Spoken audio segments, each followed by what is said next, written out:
Ladies and gentlemen, please be seated. We're ready to begin our processional.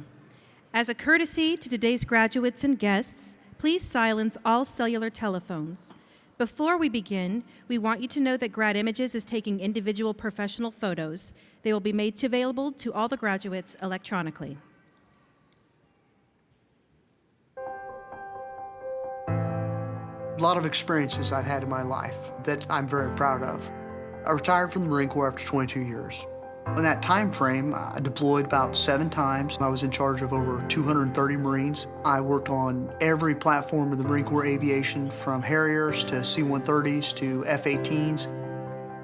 But when I was 15 years old, as a Christmas gift, my mom bought me flight lessons. And so I flew a plane before I actually drove a car. I just absolutely loved it, and I knew that's what I wanted to do.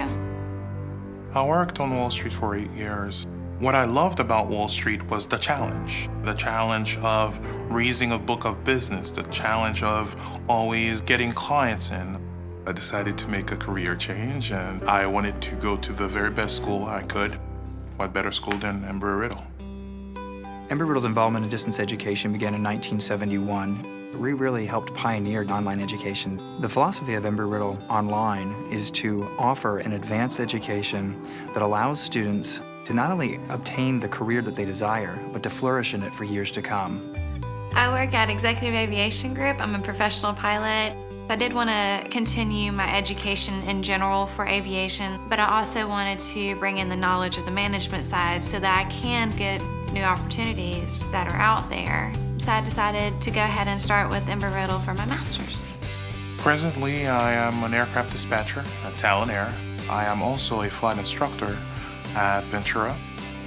The reason why I chose the online program at Riddle is because my life is anchored here in New York.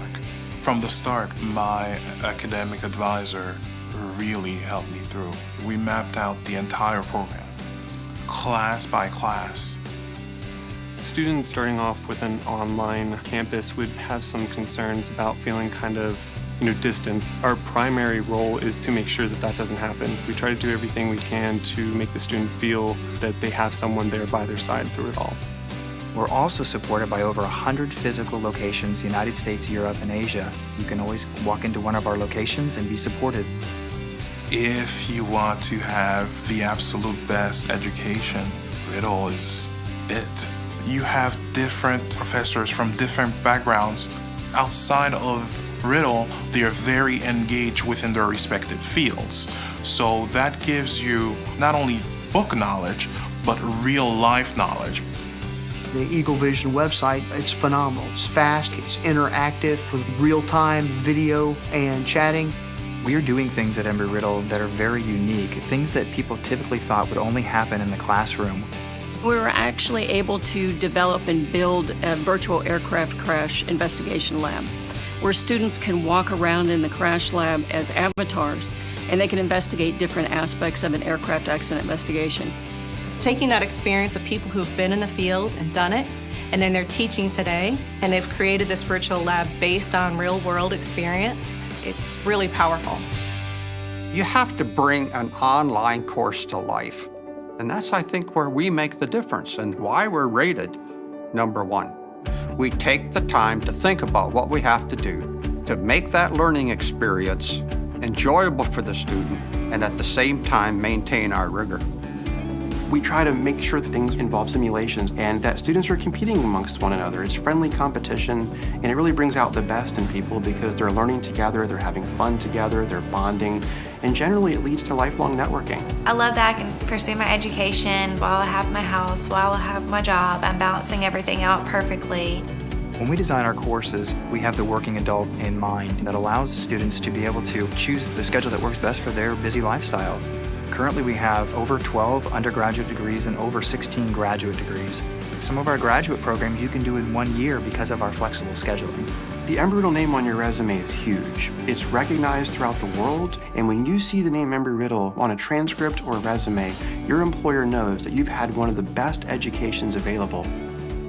We're trying to make sure that our graduates can obtain jobs, and we have 2 great resources for students. And one is our Career Services Department, or actually we have an Eagle Hire Network, which allows students to apply for jobs right from our network. If one day I decide to go the management route, that can be done. If one day I decide to go the safety route, then my education, my background would have given me a solid foundation to tackle those opportunities down the road. Having that graduate degree ultimately stepped me into a job where I was able to take what I knew from the Marine Corps as well as the education I got from Embry-Riddle Aeronautical University and apply that to fields not only just aviation related but to other aspects as well. But ultimately, I have 2 daughters. I want them to go to college. I want them to say, hey, this is what my dad accomplished. What's holding me back? If I had the chance to go back 4 years ago and I was faced with the very same choices, would I go to Riddle? Absolutely. To this day, it's the very best choice I've ever made.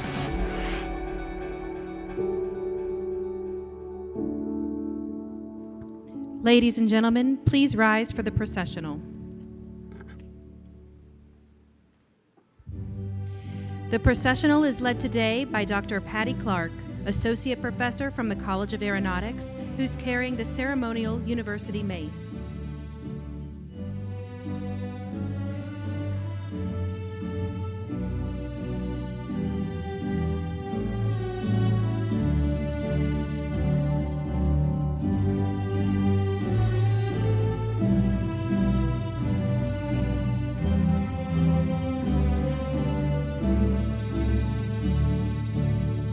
Now entering are the master, baccalaureate, and associate degree candidates.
Our faculty is following the candidates for degree.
Now entering is the platform party.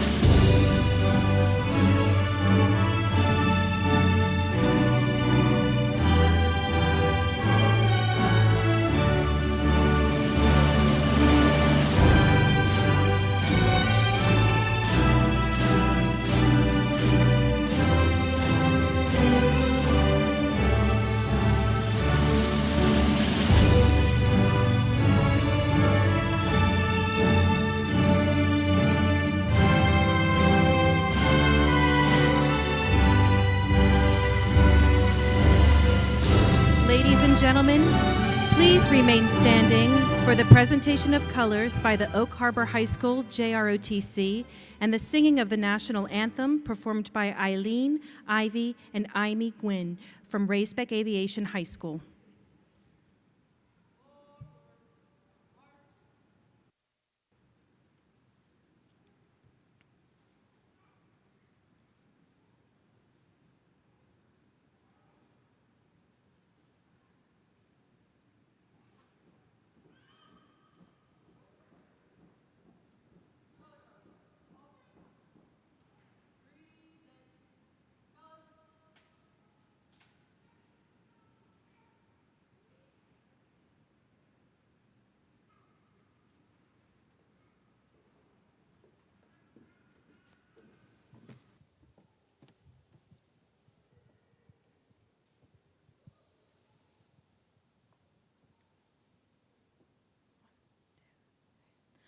Oh, say, can you see by the dawn's early light what so proudly we hailed at the twilight's last gleaming, whose broad stripes and bright stars through the perilous fight o'er the ramparts we watched were so gallantly streaming, and the rockets' red glare, the bombs bursting in air, gave proof through the night that our flag was still there.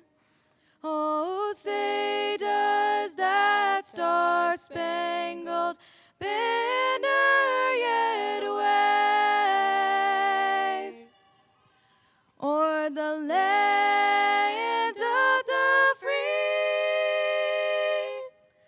and the home of the brave?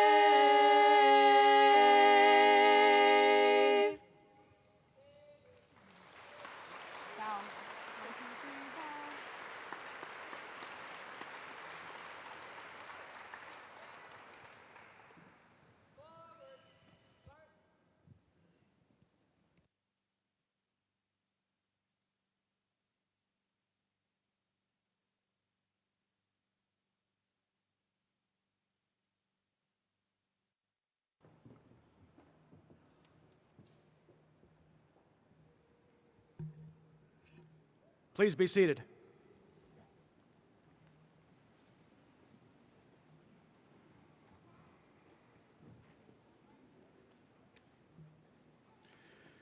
Good evening, ladies and gentlemen. I'm William Muldoon, the Vice Chancellor of Campus Operations for the Worldwide Campus, and it is my privilege to welcome you to our 2019 commencement ceremony for Embry-Riddle Aeronautical University Worldwide. At this time, it is my honor to introduce our stage guests for this evening. Please hold your applause until each has been recognized. Members of the platform party, as I call your name, please rise and remain standing. Starting in the back, on your left, Dr. Patty Clark, Associate Professor from the College of Aeronautics and our mace bearer. Pastor Casey Hahn. Dr. Ken Witcher, Dean of the College of Aeronautics. Ms. Rosemary Brester, President and CEO of Hobart Machined Products Incorporated and our distinguished commencement speaker. And Dr. John R. Watrett, Chancellor, Embry-Riddle Aeronautical University Worldwide. Please also join me in recognizing the following distinguished guests. Ms. Yvonne de Bruyn, dear friend of our commencement speaker for 45 years, and whose husband, Gerald, was an Embry-Riddle graduate and Delta pilot for 30 years. Ladies and gentlemen, please now rise as Pastor Casey Hahn offers the invocation.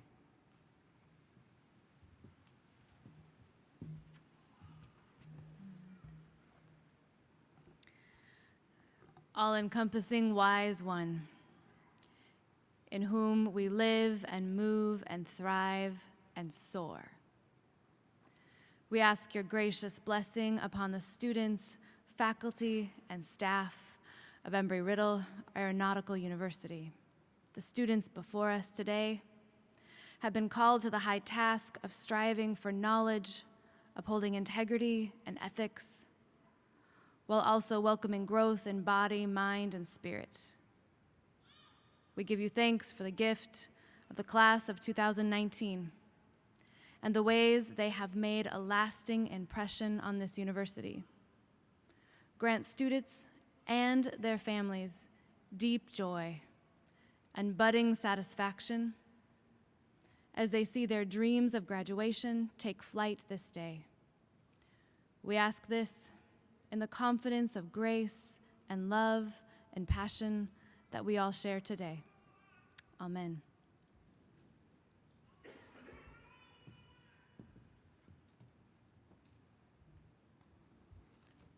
Please be seated.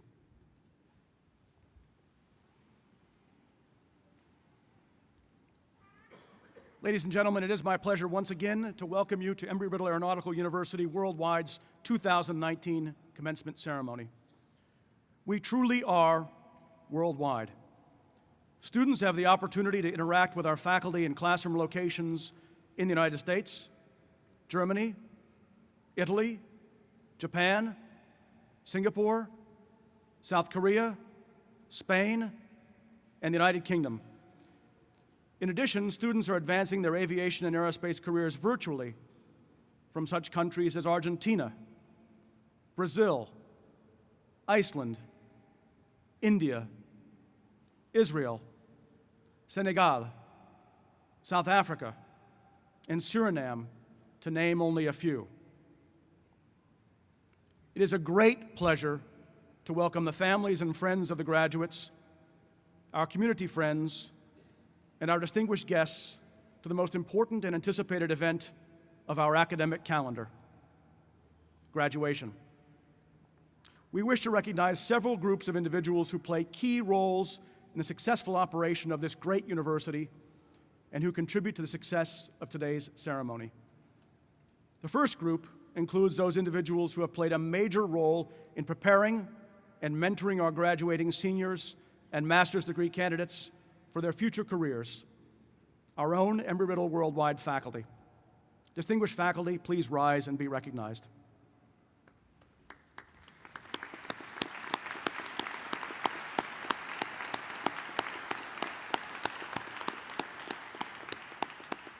Thank you, faculty.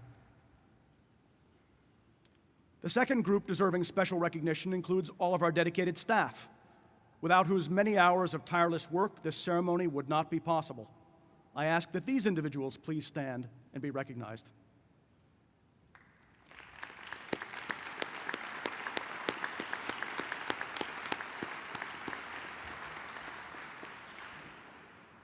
The most honored guests here today are the families of our graduates. Graduates, your families' love and support have helped to make this day possible. Graduating seniors and master's degree candidates, please rise and acknowledge your families for their support.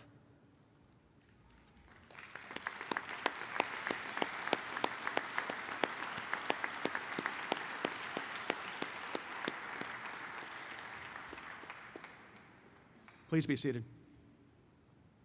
Commencement is truly such a very special time. All of you have worked so hard to be here today, and we celebrate each and every one of you. Ladies and gentlemen, now please join me in welcoming Dr. John R. Watritt, Chancellor of Embry-Riddle Aeronautical University Worldwide Campus, who will officially open today's commencement ceremony.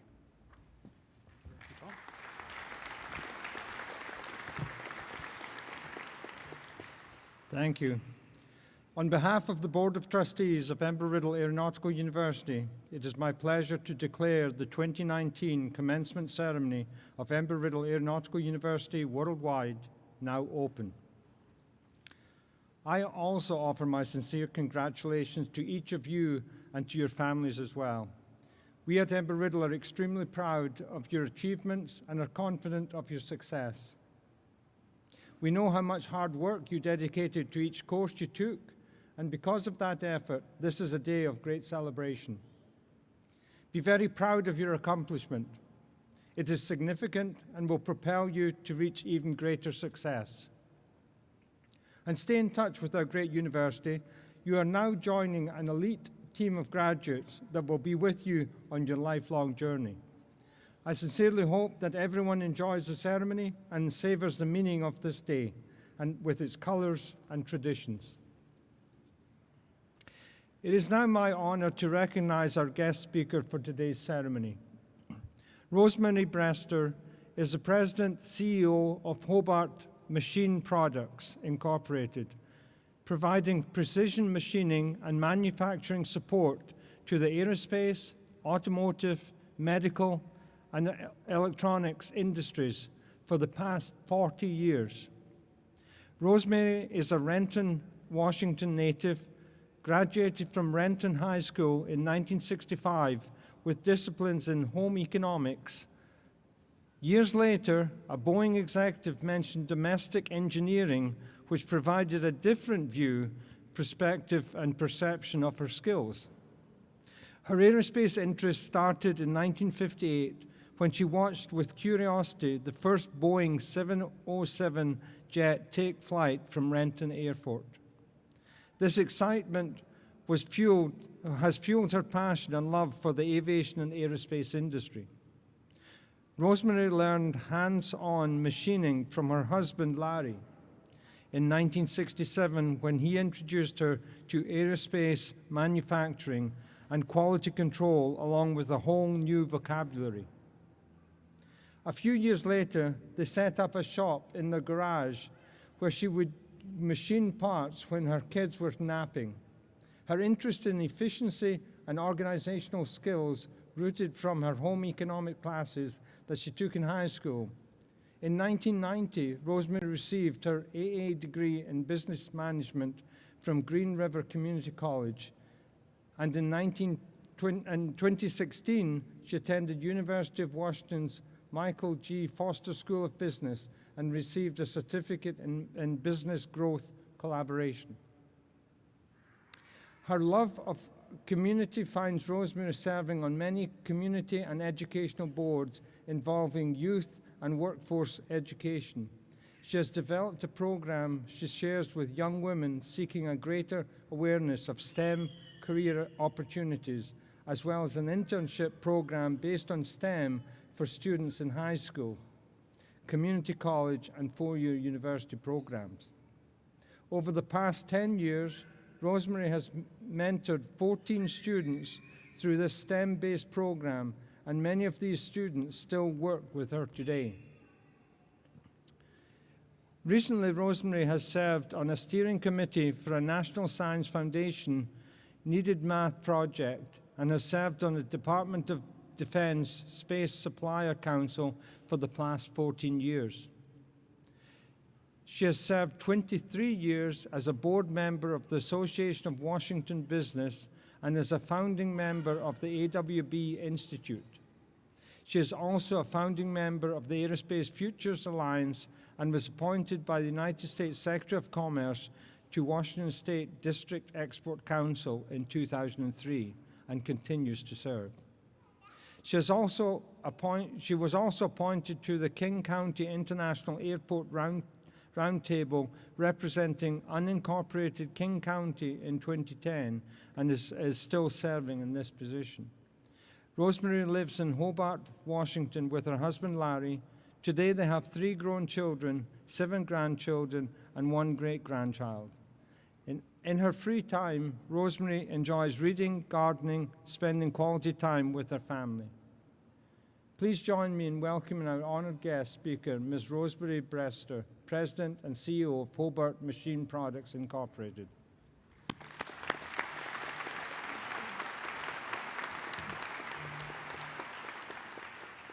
Wow. Thank you, everyone, and good evening. And thank you, Chancellor Wirt and Dr. Wirt for having me here, or Wattrit, excuse me. What a wonderful place to celebrate your individual accomplishments tonight. I'd also like to thank the faculty, distinguished guests, our military, their families, parents, and friends for coming here to sharing in this event. It's an honor for me to be here with you to celebrate this milestone of your life's journey. And I was preparing this presentation. I had a uh-oh moment because we had a conversation just last week with my friend Yvonne about being perfect. And I think that sometimes we strive to be perfect, and the discussion led to, well, perfection is only in the mind of the person that's looking for it or seeking it. And so I'm not here to be perfect. I'm here to give you my story, and certainly there have been a lot of bumps and a lot of heartache along the way. So with that, I'm going to give you a little bit of background about my family. My great-grandparents settled here in Renton in the late 1800s. They were dairy farmers. And can you imagine the challenges and struggles they faced then? As a kid growing up, my parents lived not far from here. I graduated from Renton High School, as was mentioned, and I just lived right up on the hill. The only thing here was the airport. None of this was here at all. And my family, like others, we were middle class. My mom stayed at home, and my dad worked outside the house. And my dad, in his wisdom, taught me never to hold a grudge, because it's too much weight to carry around, and you have your whole life left, and those words have carried with me to this day. There isn't a person that I've met that I didn't like, and that we may have differences and shared opinions, but that's what keeps us grounded and humble. My mother also taught me that we're not to ask for anything. So even to today, I have a hard time asking for help, asking for any advice. My good friend Yvonne is here to share that with me, and I really appreciate her wisdom. But my mom often reminded us, too, that back then in the late 40s, right after the war, and early 50s, we had had enough. We had a warm house, warm bed, shoes, food to eat, and a loving family, which was most important. Life was pretty simple, I thought. Maybe not for my parents, but they never showed us anything else. Our parents had rules, like most families, and we respected them. One was we could be in the room with adults, but we weren't allowed to speak.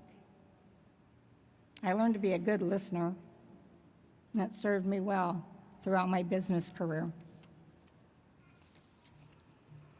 My dad was an avid reader of National Geographic, Time magazine. He taught me the importance of reading. My home is filled with books, and my office too, with a wide range of topics. Of course, it would be aerospace, all the way down to history of our country, and of course, business and personal development. I rarely watch television. I have other thoughts that I don't need to have that injected into them. Cooking was another thing that we did at home. Mom was a wonderful cook and a baker. She would always welcome us home from school with fresh donut holes, cream puffs, cookies. What more could a kid want? Our house always smelled good from her cooking in the kitchen. But back then it was difficult for me as a child and my sister. My mom didn't drive. And on Saturdays, my sister and I, with Mom and Dad, would get in the car to go to the grocery store, which was right down here, downtown, which was called North Renton at the time. At the time, we didn't know that my mom had a severe case of OCD. As kids, we had no idea. We just thought she was overly cautious, always going back into every room and turning out the lights and checking if the stove was off, and rechecking over and over again while we sat in the car for 20 minutes. My dad was very patient, as you can imagine. Us kids were not.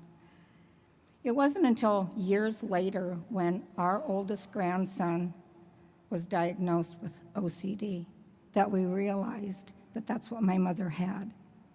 Nobody knew. Who could we ask? It was very interesting, and he's overcome all of those obstacles as a young man. And I'm proud to say that he, this last year, graduated with a master's degree in education, teaching chemistry in Massachusetts. So I'm very proud of him. My grade school years. What did I want to be when I was growing up? Probably like most of you. All kinds of things that went by in a book or we read in the Weekly Reader or somebody mentioned. But for me, I wanted to be a scientist. Why? I just thought it was fascinating. Like Albert Einstein. He was alive during my generation. He was awesome. I still admire him today. Being an inquisitive type A personality, I was always looking for answers and questioning how everything worked or didn't and why. I was never without a thought. However, I am easily distracted and have been told I have a wandering mind. Seems to work for me. Laying on the lawn, gazing at the stars, moon, and Milky Way was an escape into another world and the wonder of how everything came to be. Today, my emails always include a quote from Einstein. The woman who follows the crowd usually will go no farther than the crowd. The woman who walks alone is likely to find herself in places no one has ever been before. It's truly happened for me, and I certainly didn't know that quote back then.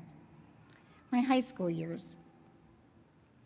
My choices after graduation were for a woman, being a teacher. I love teachers. Being a nurse, they're wonderful people. A retail clerk, we all buy things. A housewife, I am one of those. A phone company person, that back then they actually had switchboards, and so women would work in the switchboards. Or a secretary, which I kind of do that today too. But I favored home economics and sewing, and it probably was because of my mother and because I excelled at it in school and graduating with honors. So I was encouraged by my counselor at Renton High School that I should apply to the University of Washington for the fall enrollment in their home economics program. Well, that was well and good, and I did. And then I received my acceptance letter. And I realized there was no way for me to pay for it. And I certainly knew my parents could not afford to send me. So I chose to stay working at a woman's high-end retail fashion store here in Renton. My husband-to-be, my high school sweetheart, went to work in a machine shop right downtown here. learning hands-on from the owner. I remember the shop had dirt floors at the time. A year later, we were married, 53 years ago this year, and we started a family the following year. My first experience learning about machining was during our dinner conversations, because what else do we have to talk about? When Larry would come home from work, I asked him about his day. He talked about milling machines and lathes and calipers and micrometers and cutters, and I'm going, I had no idea what he was saying. I credit Larry for teaching me early on what machining was all about. Back then, machines were all conventional, manual, which meant a lot of turning of handles and setting up of work surfaces. We use those same techniques today.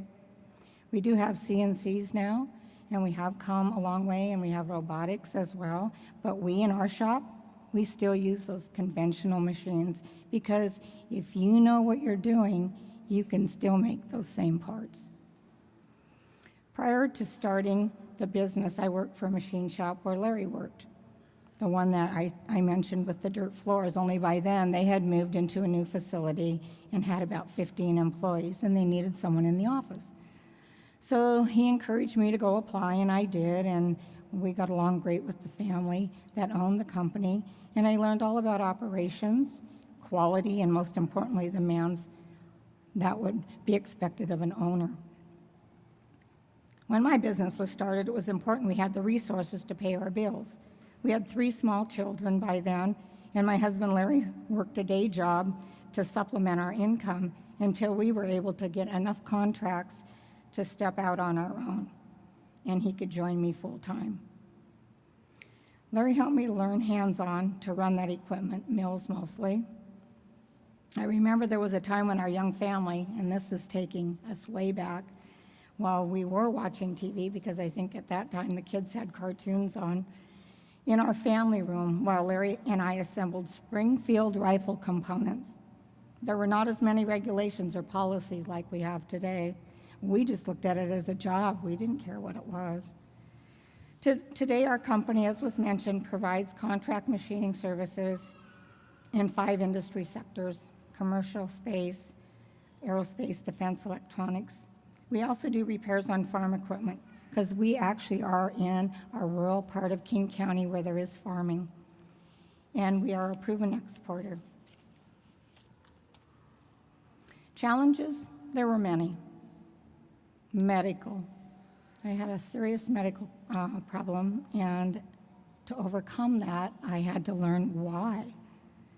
And it brought a lot of lack of confidence on me and my part. We had financial struggles. We had taken in some foster kids, part of our family. The kids were little. They didn't quite understand why we were bringing other people into our family. It all worked out great.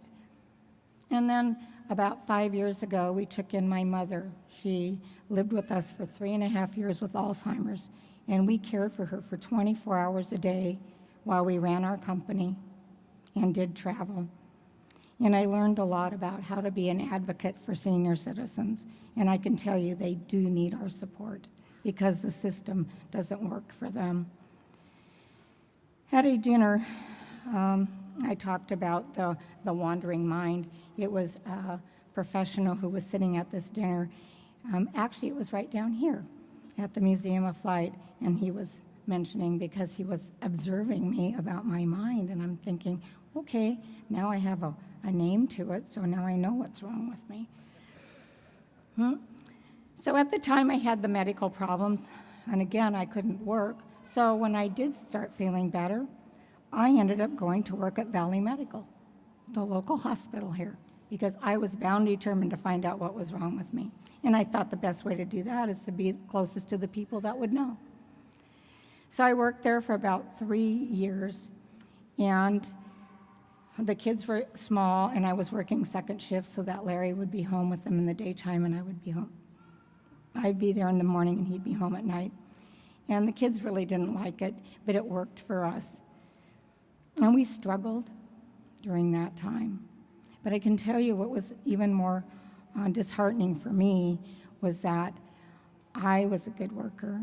my supervisor knew that I was a good worker, but I wanted to move into the surgery department. And she wouldn't have anything to do with that. She said, "You're too good, I'm not going to let you go."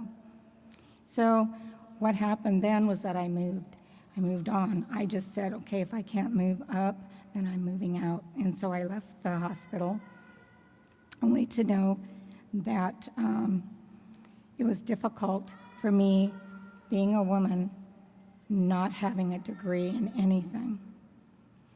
So the next part of what I did is I went to school, and my kids graduated high school, and I was in my 40s, and they were in their early 18, 19-year-olds. So I went to school with two of my kids, and it was quite interesting. My daughter and I actually graduated together, and our son got a degree in forestry. So what happened then, when I was taking a business class, they were talking about day jobs, day labor. What person would want to go to work and be a day laborer other than to get paid every day when you left the job? So I thought, all right, I had to prove my place. So I'm going to step back a little bit and tell you about being in a male-dominated industry. Being a male in a dominated field, being a female in a male-dominated industry, I had to prove I had a place at the table. Many times I was totally ignored or literally put down. That only made me more determined to continue to show up to the meetings and listen and just show up and listen and just show up. Because if I didn't speak, they couldn't say anything. And over time, I was accepted as a thoughtful contributor, however, not by all. There were still those who thought it was not a place for me or a woman. And so that was the year that our youngest son was born, in 1973. Many of those companies that were at the table with me are no longer in business, but we are.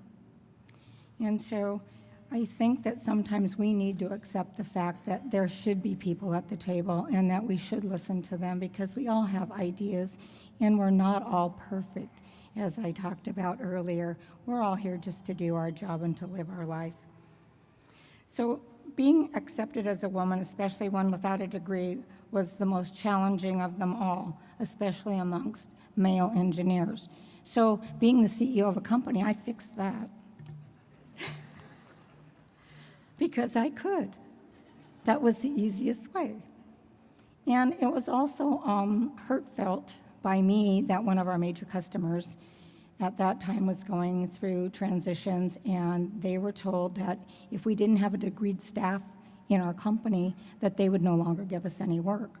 Well, my husband, Larry, doesn't have a degree, and he is probably one of the best senior machinists I know, and he can look at a part and tell you if it can be made or not and how it can be made.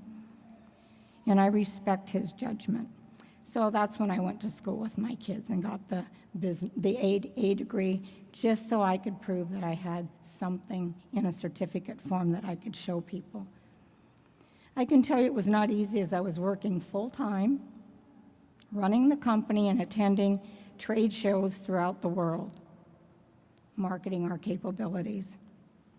Many of you here may be able to relate to those challenges, working, raising a family, trying to provide, and doing everything that you need to do to make your life better. Also during that time, I became curious on what motivated people to go to work as day laborers, other than being paid at the end of the shift. A company in Tukwila hired day laborers to work assembly lines, putting labels on canned fruits and vegetables for the local food chains, and then the cans would come down the conveyor belt, and then you would put the cans in boxes. So I thought, well, I'm going to go down there and I'm just going to see for myself what motivated these people. I worked there for 2 weeks. I went in every day. It was very fascinating to me to come and go and watch the people that ran those workstations, because there were multiple lines of canned foods coming down. As a newcomer, I was treated differently from the regulars that were there every day. The person running my line, who sat way above me, controlled the speed of the belt. Of course, mine ran faster than all the others, and I wasn't able to keep up. So what happened was the boxes, you would have to pick them up, put them on the conveyor belt, and they were not sealed on the bottom. So what do you think happened? The cans kept coming. Do any of you remember Lucy and Ethel in the candy factory? Well, that's exactly what it was like for me. I can't tell you how many times I forgot that damn bottom box, and it wasn't sealed. And I lifted it up only to have the cans go everywhere while more kept coming at me. At the end of my tenure there, I asked to meet with the manager, and I told him who I was and also shared with him my observations on the treatment of the people who came to work for him. He thanked me, and I learned a wonderful lesson on people, on how people are treated and how they are motivated and what motivates them. These people had their own family at these organizations. When they would come in, they were all chit-chatting on the bench, and I'd come in, they didn't know who I was, and I really had nothing in common with them. So it was a good place for them to go, and that they made money, and they left with money in their pocket, so if they had to feed themselves for the day, they could. So organizations, there were mentioned many, and again, my husband often reminds me that I need a manager to manage me, because I don't know how to say no. Again, I find volunteering on these boards and committees very rewarding. It means it takes a lot of my time and participation to be there, but there's certainly a value to it. I serve where I can feel I can make a contribution, not only with my time, skill, and financial contributions, where I can give back and it benefits a larger community. Giving back and sharing is both fulfilling and rewarding. So going on to my education and learning, education is a passion of mine, probably because I didn't go to a four-year school, walk that you're gonna take this afternoon, and have that diploma hanging on my wall. So I wanted to make sure that I could help other students get there. So I serve, and I choose to serve and volunteer my time. And I'm now on the Governor's Aerospace Pipeline Committee to make sure that we have students coming into programs that will fill the needs of all the new technologies coming into our CTE programs. So I was asked years ago to sit on a committee called MTAG, Manufacturing Technology Advisory Group. And they were funded by the National Science Foundation for Material Science.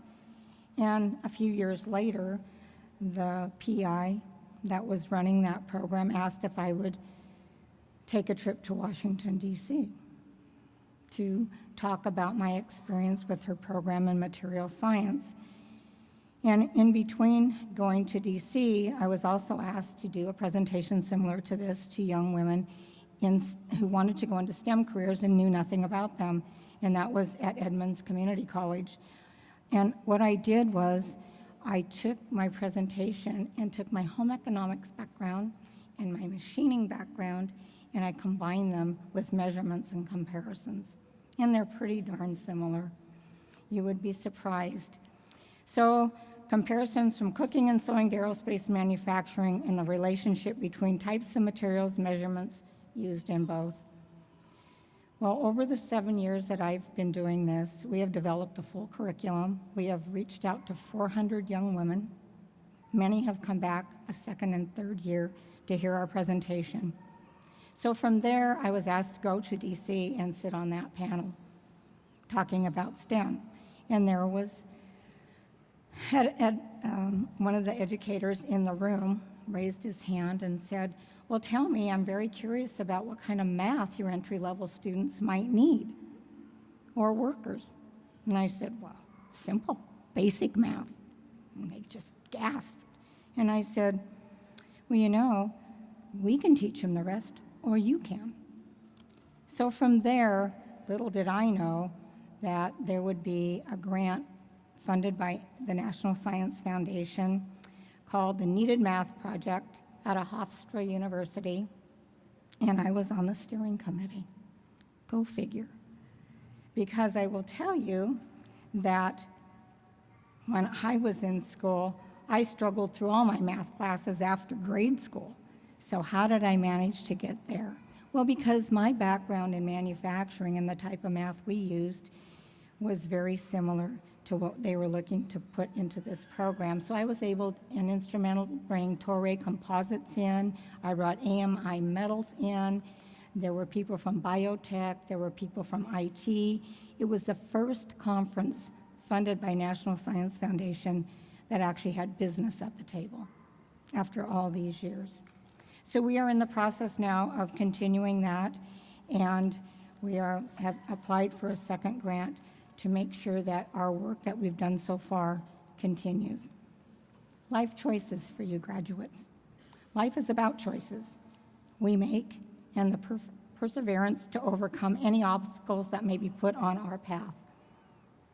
Good measure and bad measure. That's how I measure things. When I was growing up, we didn't measure anybody against us. We were all pretty equal, we felt. Yes, there were people that had more than us, but there were people that had less, so we felt pretty comfortable. But as we grew and our family grew, and my husband and I were in neighborhoods and kids were playing, and it was like, oh, well, are you trying to keep up with the Joneses? And I thought, well, I didn't know any Joneses, so I didn't know what that meant.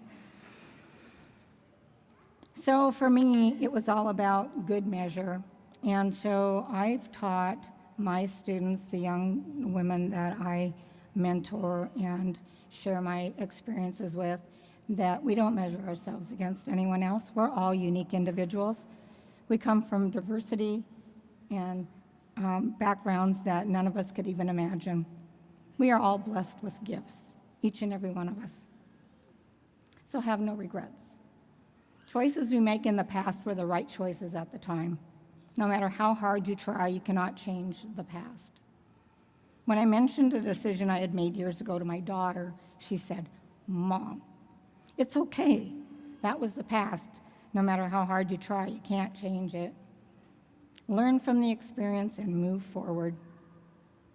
I was pushed and at times dragged out of my comfort zone only to learn I was going to be all right.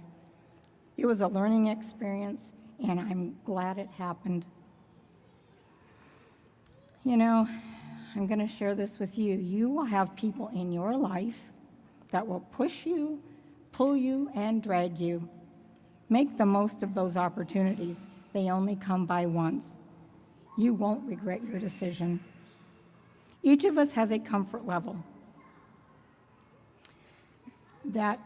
and you see yourself one way and they see you another way.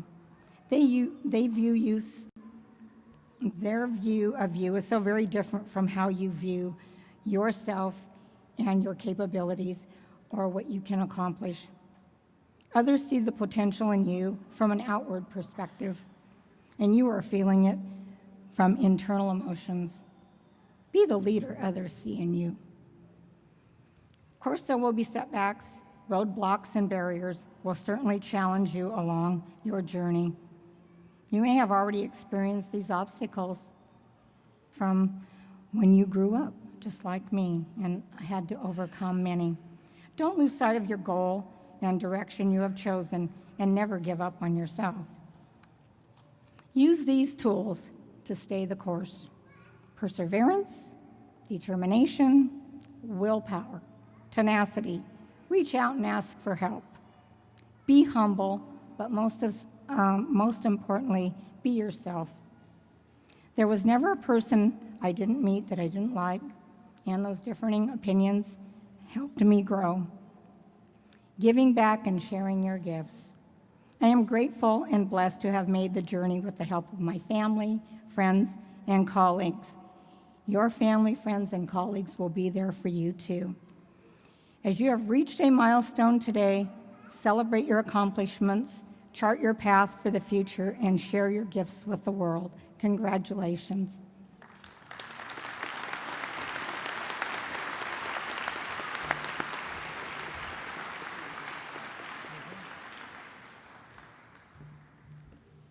Well, Thank you for that inspiring story, and it just shows you that hard work and challenges and overcoming challenges and the vision and pushing through, and certainly for the work you do in STEM education, because that is so important, and especially for the young women that's coming through into it. So thank you very much.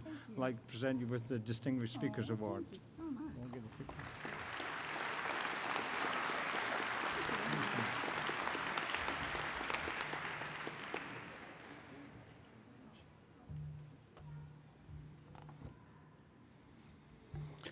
A number of today's graduating students are veterans of military service.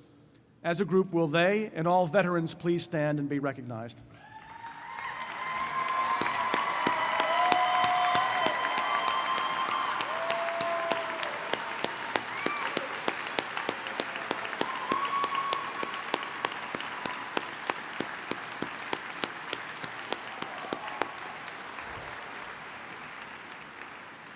Thank you, veterans. At this time, the faculty of Embry-Riddle Aeronautical University Worldwide are pleased to present the candidates for graduate degrees. I take this opportunity to share some interesting information about the hooding ceremony you're about to witness. The origins of academic regalia are obscured in history, but believed to have originated in the 12th and 13th centuries. The wearing of a distinctive regalia for universities consisting of a cap, a gown, and a hood began in England. There, the statutes of certain colleges prescribed the wearing of a long gown by faculty and students. Although originally attached to the robe, the hood subsequently became a separate garment. Interestingly, for educators of old, the deep pocket of the hood was used to collect alms and food for nourishment. Colors have become important in distinguishing one degree from another and in describing one's graduate university. In keeping with this tradition, Embry-Riddle's hood reflects the school's colors: royal blue and gold. The field of graduate study is designated by the color of the satin binding: silver for the Master of Science in Aviation Maintenance, the Master of Science in Aeronautics, the Master of Science in Occupational Safety Management, and the Master of Science in Unmanned Systems; drab for the Master of Business Administration in Aviation, the Master of Science in Information Security and Assurance, the Master of Science in Leadership, the Master of Science in Logistics and Supply Chain Management, the Master of Science in Management, the Master of Science in Management Information Systems, and the Master of Science in Project Management. When our degree candidates cross the stage, you will note that a number of them are wearing medallions. Those master's degree candidates wearing gold medallions are to be graduated today with distinction, as they've achieved a grade point average of 4.0.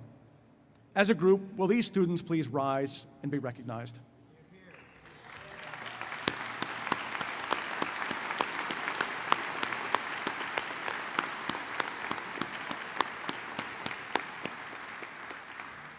Please be seated. All of our graduate candidates today will be hooded by Dr. Kenneth Witcher, the Dean of our College of Aeronautics. At this time, I invite Dr. Witcher to approach the podium. Thanks, Bill. Appreciate that. Will the candidates for master's degrees from the College of Aeronautics please rise? Dr. Wattret, it is my honor to present the candidates for College of Aeronautics master's degrees as recommended by the faculty.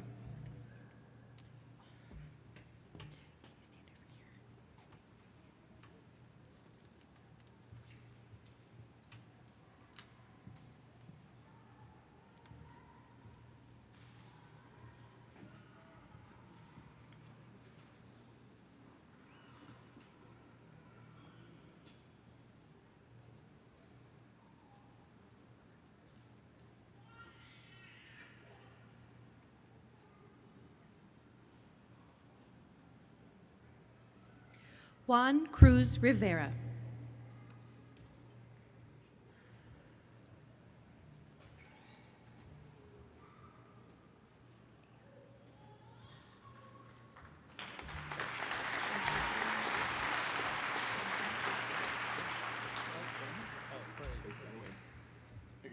All right,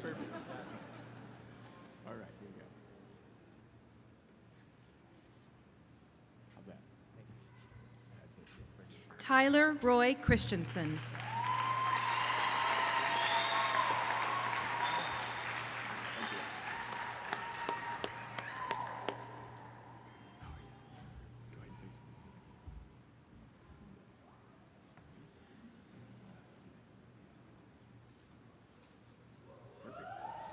Adam Edward Jones.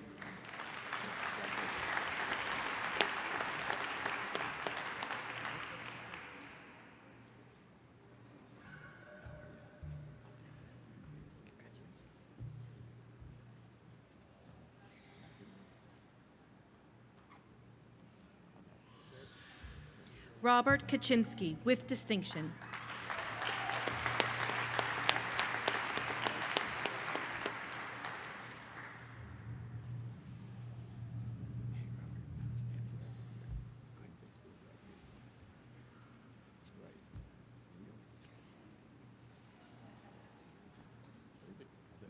Ki-sung Kim.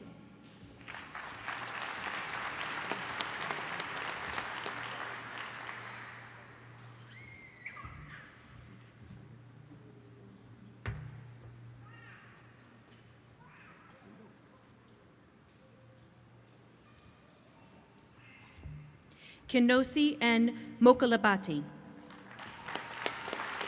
with distinction.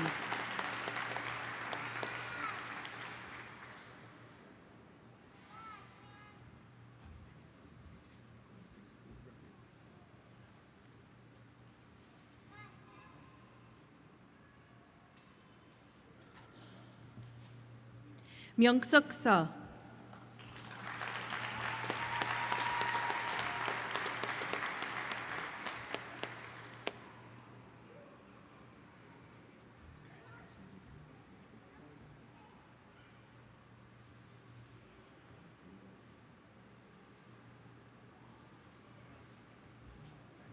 Daniel Lyndon Shades, with distinction.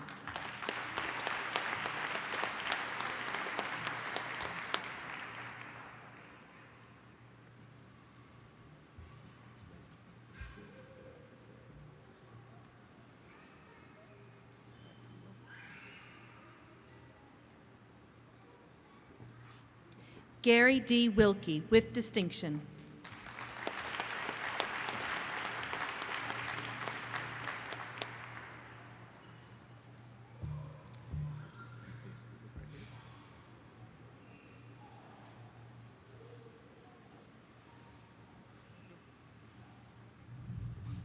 Scott Samuel Edgmond, with distinction.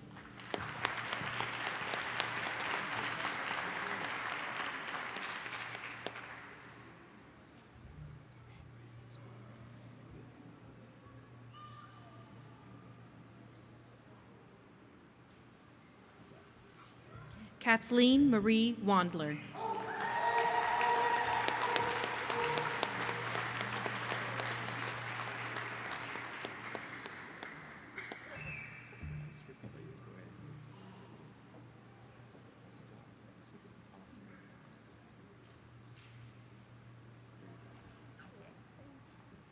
Karen B. Brunn.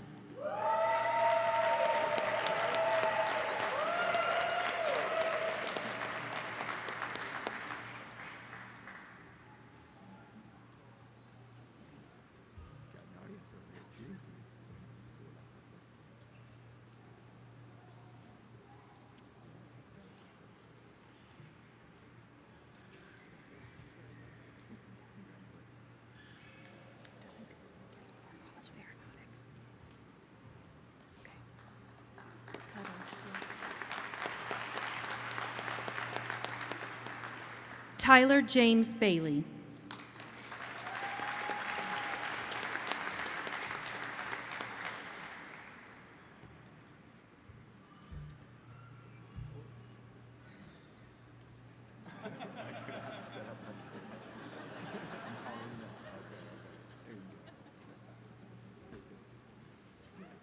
Bhupinder Singh.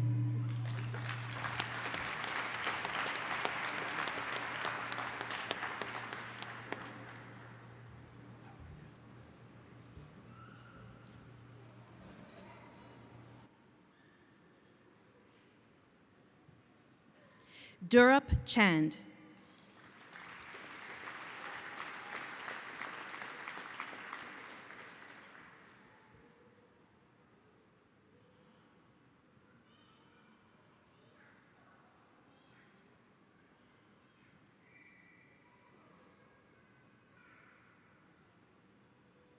John C.W. Gable.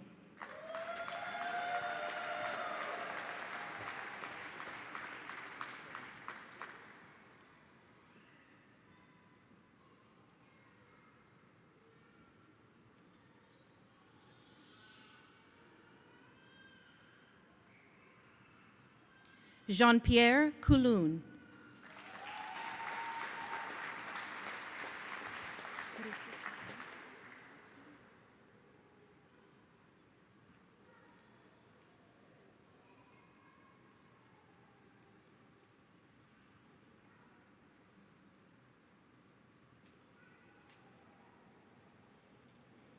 Raj Naiker.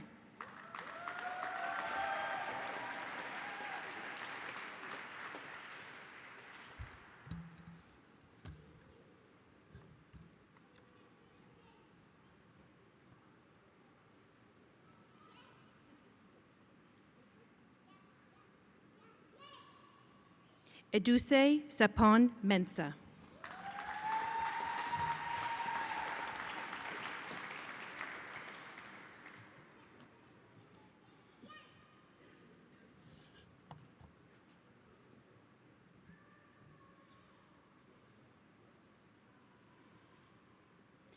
Diana Alexandrova Trofimovich.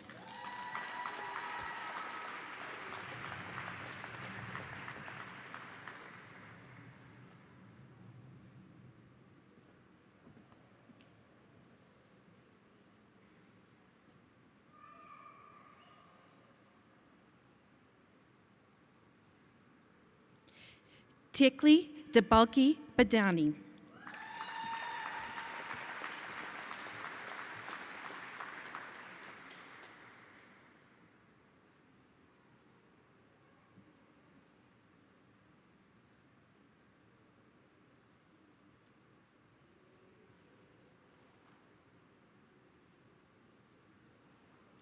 Lena Lim with distinction.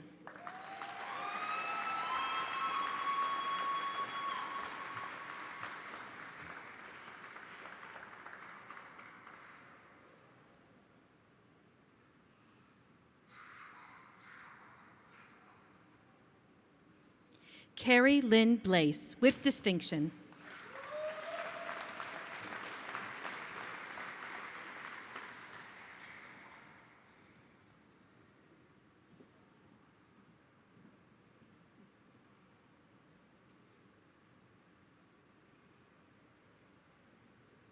Kelly K. Travinetti with distinction.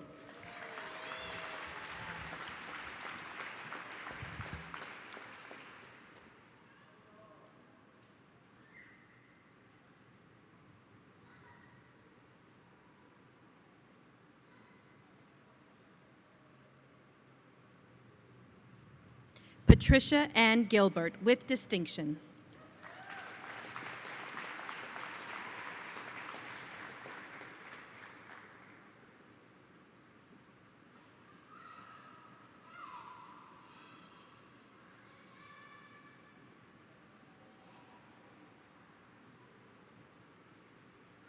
Evans Mogaka Kimori.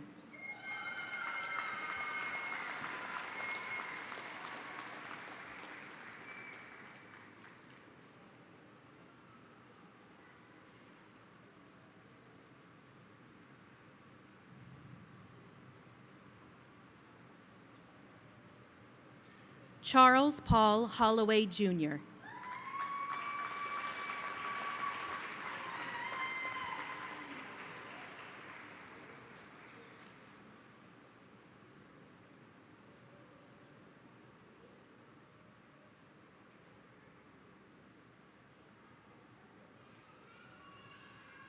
Corey Lidke.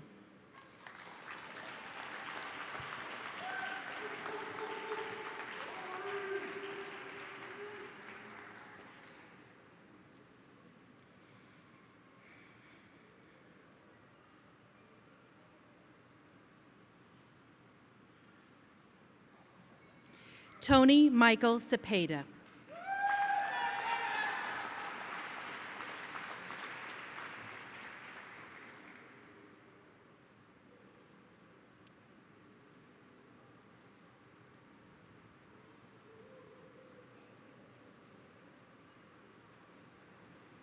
Melissa Ann Viernes, with distinction.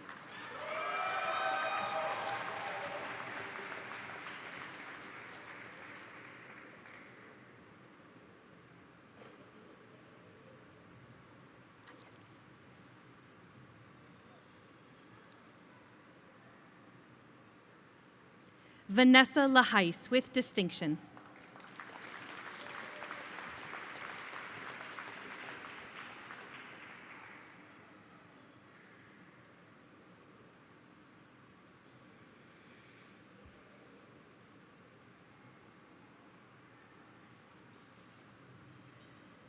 Nicholas J. McCord.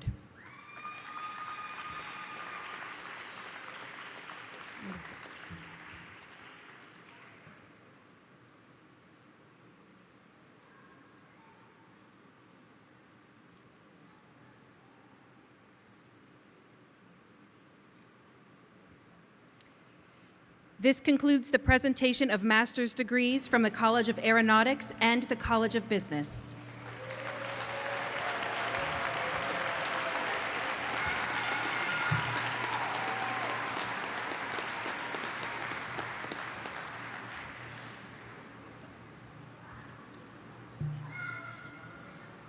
I now share with you information regarding our undergraduate degree candidates. When our degree candidates cross the stage, you will note that a number of them are wearing honor cords. I take a moment to explain the significance of these accoutrements and to recognize those wearing them. Those graduates wearing white cords have achieved grade point averages of between 3.5 and 3.69 and are to be graduated today cum laude, with honors. As a group, will these students please rise and be recognized?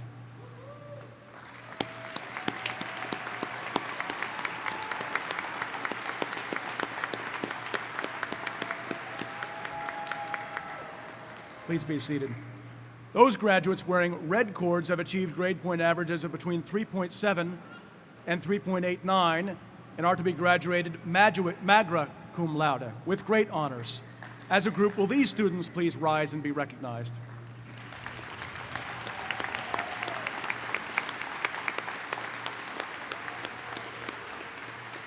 Please be seated. Finally, those graduates wearing gold cords have earned a grade point average of between 3.9 and 4.0 and are to be graduated today summa cum laude, with highest honors. As a group, will these students please stand and be recognized?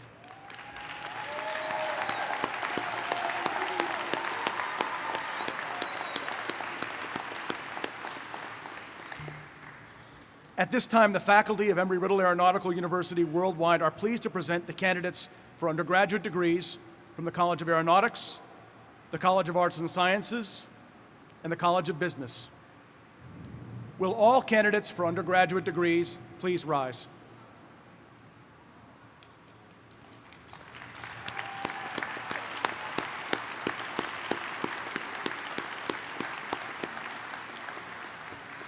Dr. Watrett, it is my honor to present the candidates for undergraduate degrees as recommended by the faculty.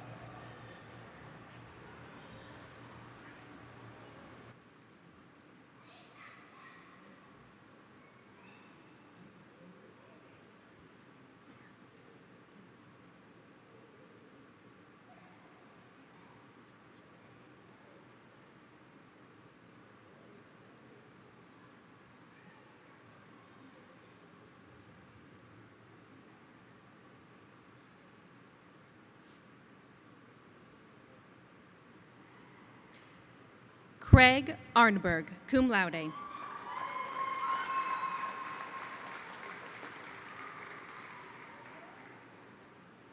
Vincent Q. Kabahug.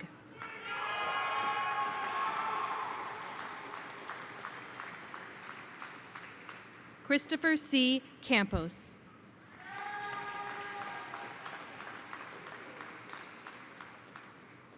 Cody Matthew Kendrea, Alpha Sigma Lambda.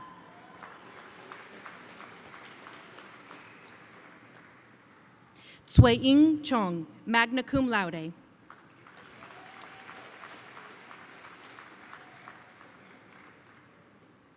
Wei-Ru Chiu.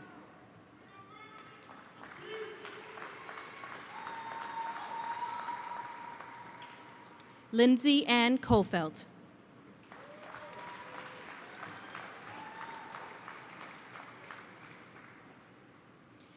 Eric Michael Gallweiler, magna cum laude.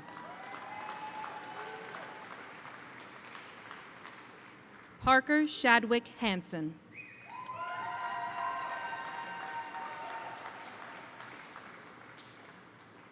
Jordan Paul Honeyman.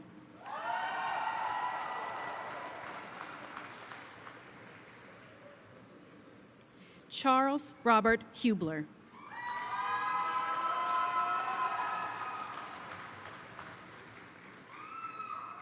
Ian Michael Kerr, magna cum laude.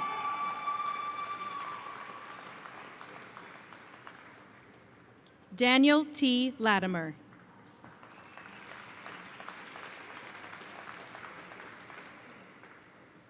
C.E. Ru, magna cum laude.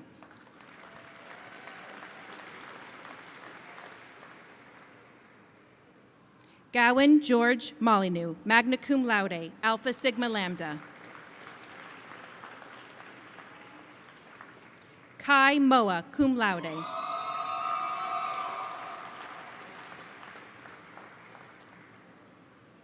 Brian P. Rhodes, summa cum laude.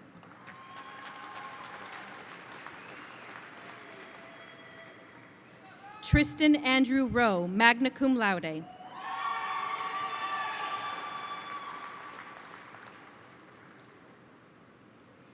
Ivan Brian Tamanju.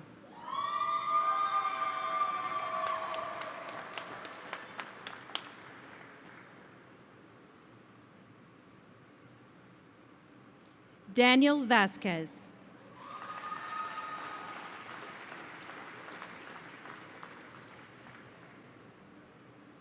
Neil Kevin Weatherhead, Jr.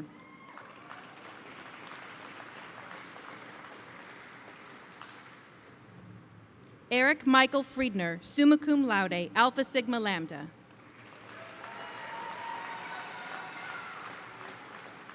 Garrett Anthony Garza, magna cum laude.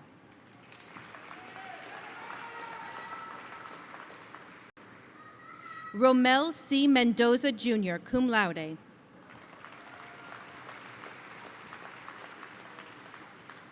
Christopher Ryan Mertis, summa cum laude, Alpha Sigma Lambda. Nestor Olibar Morden, cum laude.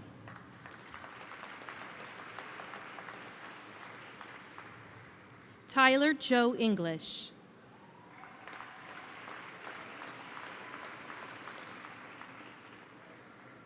James Lloyd.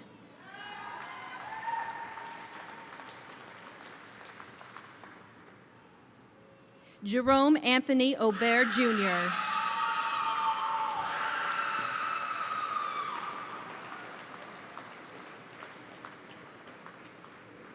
Donald Mark Lee Talbert Allen.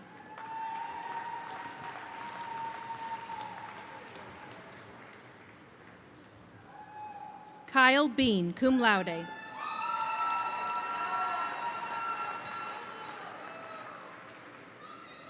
Jade Alexis Bradham, summa cum laude, Alpha Sigma Lambda.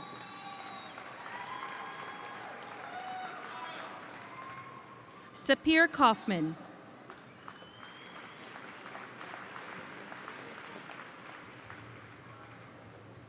Javier Allen Pastor.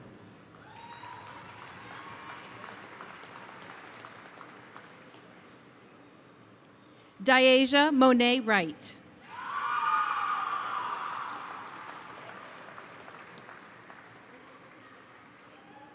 Scotty Lee Welch.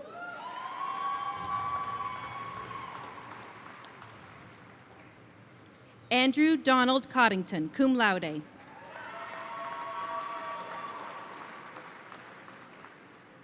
Anthony R. Randolph.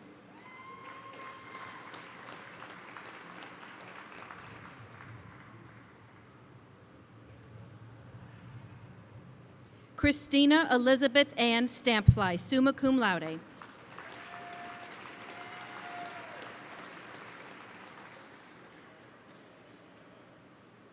Kobe Thomas.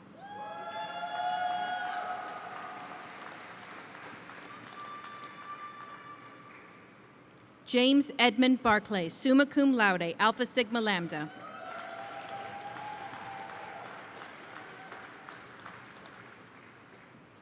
Megan E. Gentry.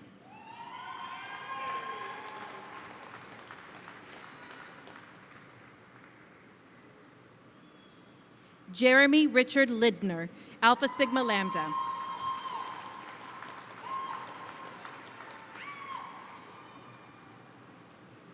Brandon Lee Love, cum laude.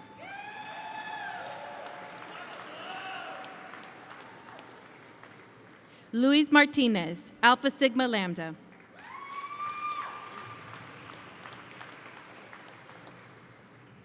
Robert Breen Pryor.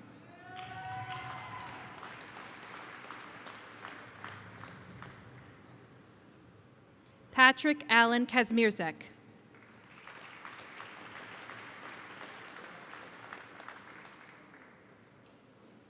Thomas M. Peterson, Alpha Sigma Lambda.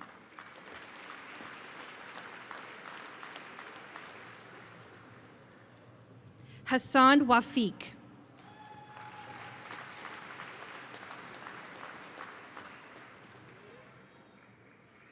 Alan D. Wright, Jr.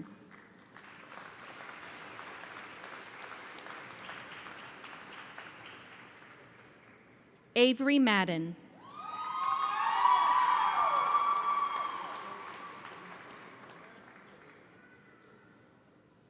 Eleanor Huey.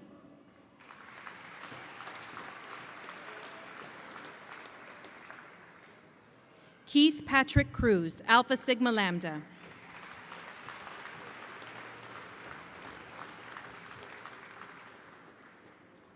This concludes the presentation of undergraduate degrees.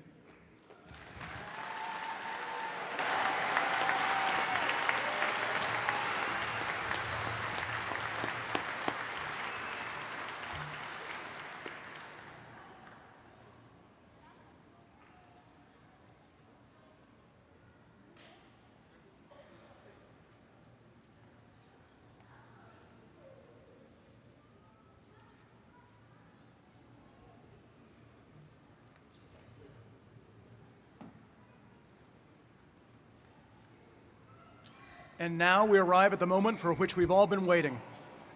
Dr. Watchett, would you please join me at the podium? Will all of the graduating candidates from all of the colleges please rise and remain standing? Dr. Watchett, these candidates have completed all of the requirements of their degrees. With the recommendation of the faculty of Embry-Riddle Aeronautical University, I am pleased to present them to you for the conferring of degrees. Thank you. And before I confer the degrees, I'm glad that the fire alarm didn't go off and the weather wasn't like this when we were standing outside. Otherwise, we'd be sitting a whole different looking crowd than they are today. So this is time. By the authority vested in me by the Board of Trustees, I hereby confer on you, as appropriate, the Associate of Science degree, the Bachelor of Science degree, and the Master of Science degree with all rights, privileges, honors, and responsibilities appertaining thereto.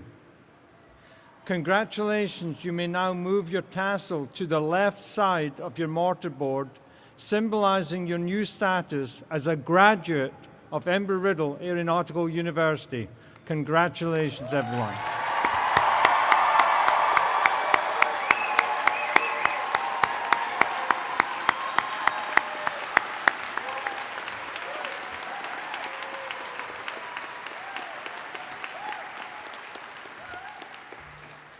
Ladies and gentlemen, please stand as we present our alma mater. The words can be found on the last page of your program. Eagles gather near, we lift our voices loud and clear. Soaring high, O alma mater, threads of blue and gold, united we soar in vast open skies. Embry-Riddle, we hail thee, great memories will hold. So here's to you, old DRAU, alma mater true. We pledge in love and harmony our loyalty to you. Singing thy praise, remembering the days, coast to coast around the world, our bond forever true. Embracing our dreams with pride far and wide. Embry-Riddle, we hail thee, great memories will hold. So here's to you, old DRAU, alma mater true. We pledge in love and harmony our loyalty to you.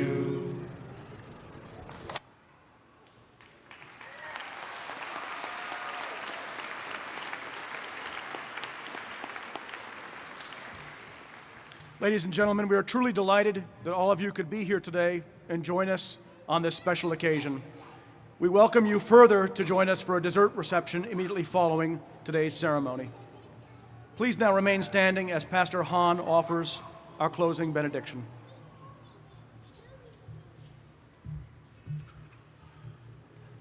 And now as we leave this place, may never-ending peace and love enfold each one of us.